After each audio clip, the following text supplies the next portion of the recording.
Hi friends, welcome to Ratna smart kitchen. ఎలా ఉన్నారండి? మీరు బాగున్నారా? నేను కూడా చాలా బాగున్నాను. ఈరోజు ఒక మంచి రెసిపీతో మీ ముందుకు వచ్చేసానండి. కంద ఒట్టి ముక్కల కర్రీ మీకు చేసి చూపిస్తున్నాను. ఒట్టి ముక్కలు అంటే ఆల్రెడీ యూట్యూబ్లో చాలా ఫేమస్ అవుతూ ఉంటుంది కదా, చాలామంది చేస్తూ ఉంటున్నారు. ఇవ్వండి, ఇవి మటన్ని ఎండబెట్టి వాటితో కర్రీ చేస్తున్నాం అన్నమాట. ముందుగా దానికి కావలసిన పదార్థాలు ఆనియన్స్, పచ్చిమిర్చి సన్నగా తరిగి పెట్టుకున్నాను. ఒక 3 టమాటాలు తీసుకొని వాటిని కూడా సన్నగా తరిగి పెట్టుకున్నాను. కంద అనేది తీసుకొని వాటిని కూడా ముక్కలుగా, అంటే మీకు చూపిస్తున్నాను కదా వీడియోలో, ఈ విధంగా పెద్ద ముక్కలుగా కట్ చేసి పెట్టుకున్నాను. కొత్తిమీర, ఈ వట్టు ముక్కలను కూడా వేడి నీళ్ళల్లో వేసుకొని వాటిని కూడా నానబెట్టుకోవాలి ఒక అరగంట వరకు. దానివల్ల తొందరగా ఉడుకుతాయి అన్నమాట. ఇప్పుడు ప్రాసెస్లోకి వెళ్ళిపోదాం. ముందుగా కుక్కర్ పెట్టుకొని అందులో ఆయిల్ వేసుకొని, ఆయిల్ హీట్ ఎక్కిన తర్వాత సన్నగా తరిగి పెట్టుకున్న ఉల్లిపాయ, పచ్చిమిర్చి ముక్కలను అందులో వేసుకొని బాగా ఎర్రగా వేయించుకోవాలి. ఉప్పు వేసుకుంటే త్వరగా ఆనియన్స్ అనేవి వేగిపోతాయి కాబట్టి కొద్దిగా ఉప్పు వేసుకొని గోల్డెన్ బ్రౌన్ వచ్చేంత వరకు ఆనియన్స్ని బాగా వేయించుకుందాం.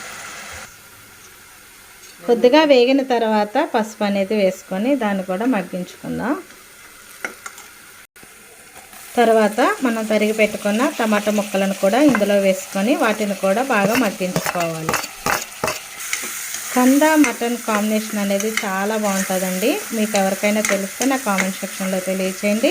ఇంకా మన ఛానల్ని ఎవరైనా సబ్స్క్రైబ్ చేసుకోకపోతే సబ్స్క్రైబ్ చేయండి, లైక్ చేయండి, షేర్ చేయండి, పక్కనున్న బెల్ ఐకాన్ని క్లిక్ చేయండి. ఫ్రెండ్స్, ఇలాంటి మంచి మంచి రెసిపీతో మేము ముందుకు వస్తూ ఉంటాము.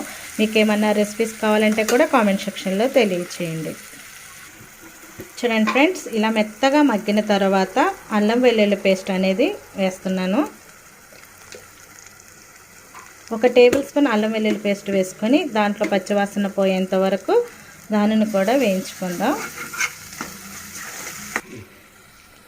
అల్లం వెల్లుల్లి పేస్ట్ బాగా వేగిన తర్వాత మనం ముందుగా నానబెట్టుకున్న వట్టి ముక్కలను కూడా ఇందులో వేసేసుకొని మగ్గించుకోవాలి. ఇవి తొందరగా ఉడకవు కాబట్టి కుక్కర్ అనేది వేస్తున్నామండి. ముక్కలతో పాటు మనం కట్ చేసి పెట్టుకున్న కంద ముక్కలను కూడా అందులో వేసేసుకోవాలి. ఎందుకంటే కంద కూడా గట్టిగా ఉంటుంది కాబట్టి ఉడకడానికి టైం పడుతుంది కాబట్టి వాటిని కూడా రెండింటిని ఒకటేసారి వేసుకొని వాటిని కూడా ఒక 2-3 నిమిషాలు మగ్గించుకుందాం. 2 నిమిషాలు ఇలా మగ్గించుకున్న తర్వాత ఉప్పు అనేది యాడ్ చేస్తున్నాం. కర్రీలోకి సరిపడినంత ఉప్పు వేసుకోవాలండి.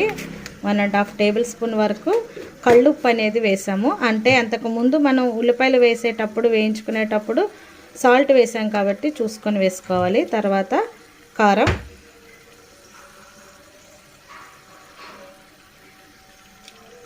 నాన్ వెజ్ కర్రీ కాబట్టి కొంచెం కారం ఎక్కువగానే పడుతుంది. మీరు తినే కారాన్ని బట్టి మీరు యాడ్ చేసుకోండి. 2 టేబుల్ స్పూన్ల కారం అనేది వేసాం.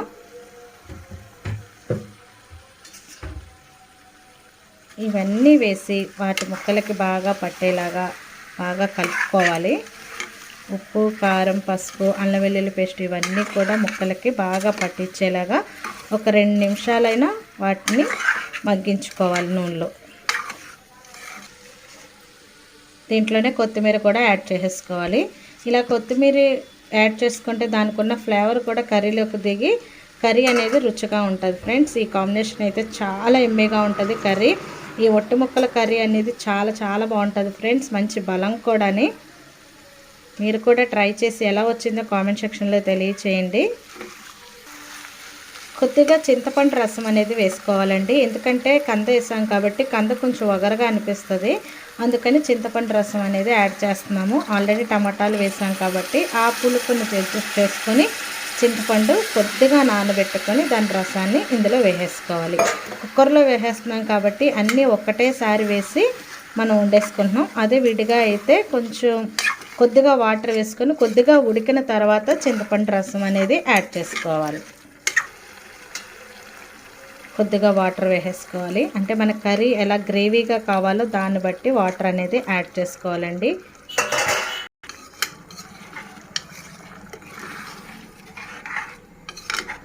అన్నీ వేసేసుకొని చక్కగా మూత పెట్టుకొని ఒక 2-3 విజిల్స్ రప్పించుకుంటే సరిపోతుంది. తొందరగా అయిపోతుంది కర్రీ. అదే మన కుక్కర్లో కాకుండా విడిగా వండాలంటే ఎక్కువ టైం పడుతుంది కాబట్టి ఇలా కుక్కర్లో ఈజీగా చేసేసుకోవచ్చు. అంతే ఫ్రెండ్స్, మనకి సరిపడినంత వాటర్ వేసేసుకొని మూత పెట్టుకొని ఒక 3 విజిల్స్ వచ్చేంత వరకు మనం ఉడికించుకుంటే ఎంతో రుచికరమైన ఒట్టి బొక్కల కంద కర్రీ రెడీ అయిపోయినట్లే. ఇలా మూత పెట్టుకొని విజిల్ పెట్టేసుకొని ఒక 3 విజిల్స్ వరకు రప్పించుకుందాం.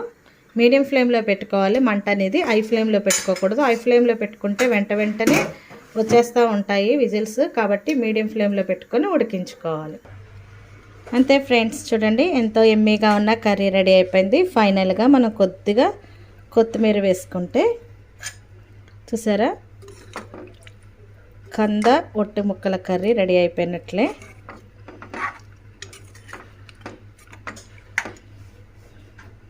మీరు కూడా నేను చూపించిన విధంగా తయారు చేసుకొని ఎలా వచ్చిందో నా కామెంట్ సెక్షన్లో తెలియచేయండి. ఇలాంటి మంచి మంచి రెసిపీ కోసం రత్న స్మార్ట్ కిచెన్ని సబ్స్క్రైబ్ చేయండి, లైక్ చేయండి, షేర్ చేయండి, పక్కనున్న బెల్ ఐకాన్ని క్లిక్ చేయండి ఫ్రెండ్స్. చాలా ఎమ్మీగా వచ్చింది కర్రీ అయితే, మీరు కూడా ట్రై చేసుకోండి ఫ్రెండ్స్. మరొక మంచి రెసిపీతో మేము ముందుకు వస్తాను. అంతవరకు బాయ్.